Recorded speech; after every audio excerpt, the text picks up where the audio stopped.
যে আমরা আপনাদের সঙ্গে আছি। এই দেখেন কত বড় অপবাদ। আজকে কথাটা না বললেও নয়, এই দীপু দাসকে হত্যা করা হয়েছে, আপনারা জানেন। তাকে পুড়িয়ে মারা হয়েছে।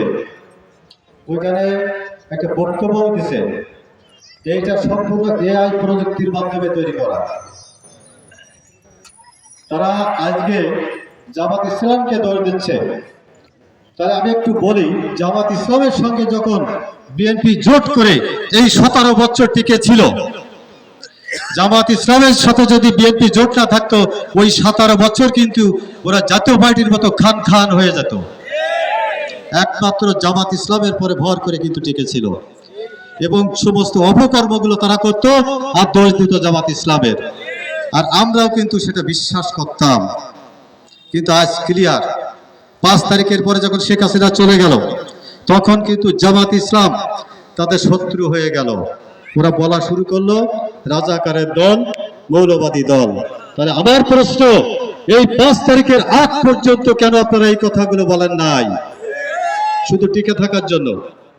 5 তারিখের পরে যখন ভাগ হয়ে গেল, বাংলাদেশে যত হিন্দু নির্যাতিত হলো, যত মন্দির ভাঙা হলো, যত বাড়ি ঘর লুট করা হলো, এই কৃষ্ণদার বাড়িও কোটি কোটি টাকা লুট করা হয়েছে, আবার কপুলবুনিও কোটি কোটি টাকা লুট করা হয়েছে। হিন্দুদের দোকানপাট 50 টাকা 60 টাকা করে শুকনো জাল জিরে বিক্রি হলো। এগুলো কারা করেছে? ফুটেছে আমরা ক্লিয়ার। তো 5 তারিখের পরে যে অত্যাচারগুলো, নির্যাতনগুলো হলো, এর একটা অত্যাচার নির্যাতনের সঙ্গে জামাত ইসলাম জড়িত নয়।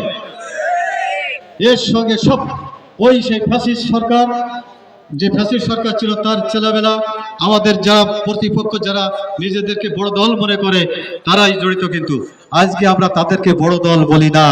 বর্তমান বাংলাদেশে সবচেয়ে বড় দল আছে জামাত ইসলাম।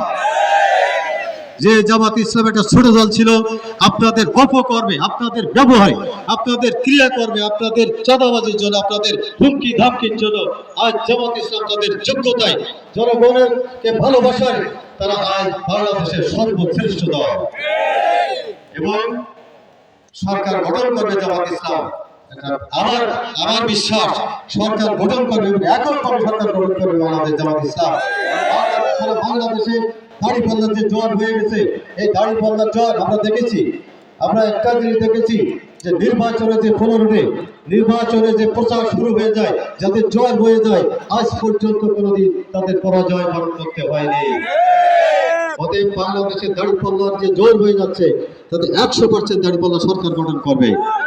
আপনারা আজ থেকে আর হুমকি ধামকা দেওয়া বন্ধ করেন, মানুষকে ভালোবাসেন। ওই কান্নাকাটি করে ভোট চেয়েও লাভ নাই, কারণ আজকে কান্নাকাটি করে ভোট চাচ্ছেন আপনার। আমি সরলতা ভাবে আপনাকে ভোট দিয়ে জয় করলাম, কিন্তু সামনের 5 বছর যে আমাকে কাঁদতে হবে। আপনি হয়তো 14 দিন কাঁদবেন, কিন্তু আমাকে কাঁদতে হবে সামনে 5 বছর। যাই হোক, আমি আর বক্তব্য